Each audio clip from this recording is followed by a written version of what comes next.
5 powerful single tasking techniques and how I implemented them to my productivity workflow. Early in our careers, we believe multitasking is the best way to work, but the reality is we end up switching between tasks and slowing us down. After 20 years of working in both corporate and small companies, I've come to realize that multitasking is not the best way to work. If we can group similar tasks together, we can focus on them longer and more efficiently than switching between different tasks. When we concentrate on one task at a time, we avoid being distracted and enables us to get into the flow state. I've always used the same 5 techniques in my productivity system, but I've adapted them to achieve single tasking workflow. Personal Kanban. Kanban is a task management system that lets me visualize my workflow and how I'm progressing in that workflow. The Kanban has 3 boards. To-do board lists out all the incomplete tasks. Doing board lists out the tasks that I'm currently working on. Done board lists out all the completed tasks. I use Kanban technique where I have a project with a set of tasks. To implement single tasking, I group tasks that are similar together and move them into the doing board together. I then block out time to focus only on these tasks. Once finished, I move on to the next block of tasks. 1 minute to-do list. 1 minute to-do list is a list I create in the morning to ensure the tasks that I set up for the day are urgent and important. I use this technique to ensure I don't forget about tasks that have a deadline and focus on the ones I need to do. I go through each task and tag as follows. Urgent. These are tasks that I have a deadline date to deliver. Important. These are tasks aligned to goals that I want to achieve. Review later. These are tasks that I want to work on later. These could be less important but may become crucial one day. By understanding what's urgent and important, I can focus on those tasks without being overwhelmed by all other tasks. EISENHOWER matrix. I spoke about tasks that are urgent and important. I use the EISENHOWER matrix to determine which task fits which category. EISENHOWER matrix has 4 parts. The first quadrant covers tasks that are urgent and important. An example of this might be paying a tax bill on time. The second quadrant includes tasks that are not urgent but are important. Example of this is planning goals for the future. The third quadrant is for tasks that are urgent but not important.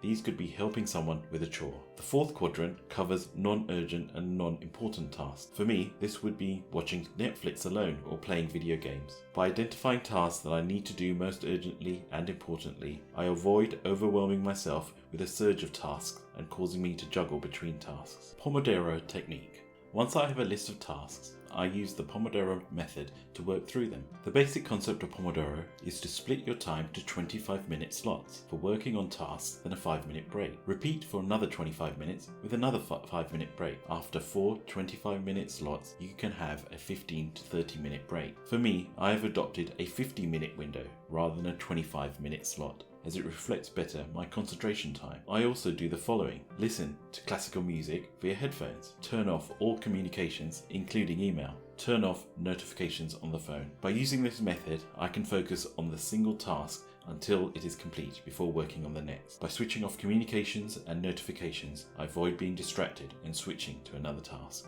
Getting things done. Getting things done is a methodology for managing tasks introduced by David Allen. It was a primary methodology I adopted when working in a corporate environment. It is easy to understand, but it is implemented in many different ways. That is why I will not cover it here in this video.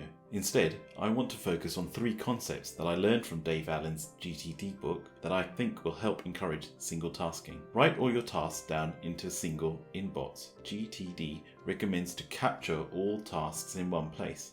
By doing this, we avoid having to switch tasks to list out our tasks. Batch similar tasks together. When you have a group of related tasks, for example making phone calls, it is best to group them so you don't have to switch between different activities to complete the tasks. Put tasks into your calendar.